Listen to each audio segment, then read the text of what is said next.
Honourable member for Nanaimo, Cowichan.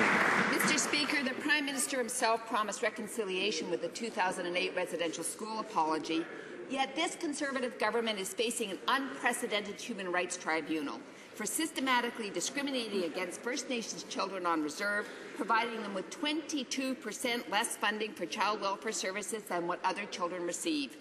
Their own experts have confirmed this shortfall. How can this Prime Minister justify treating children on reserve as second-class citizens? Excellent. The Honourable Minister. That statement of the Honourable Member is totally false, Mr. Speaker. Protecting women and children remains and is a priority of our government, especially those on reserve. And that is why, since 2006, we have introduced a prevention-based approach to delivering child and family services. And I know that the opposing party often measures the deed by the size of the investment. Well, since 2006, we have increased our investment by 40% to over $400 million for these services. The Honourable member for Nanaimo, Cowichan. Mr. Speaker, the failure of this government to protect the basic rights of First Nations children on reserve is an absolute shame. Hear, hear.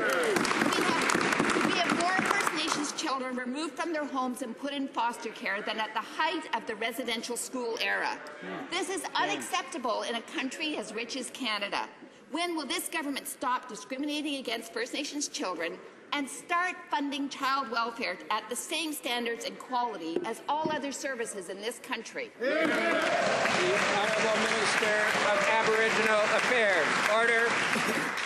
Again, Mr. Speaker, the health and safety and well-being of First Nation children is a priority.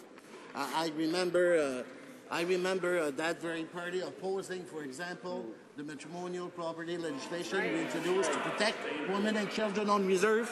And, you know, they ignore the fact that our government invested close to $630 million on child and family services on reserve, which represent an increase of 40% since 2006. And we will continue, Mr. Speaker, to take action to ensure that children and families have the support they need. The Honourable member.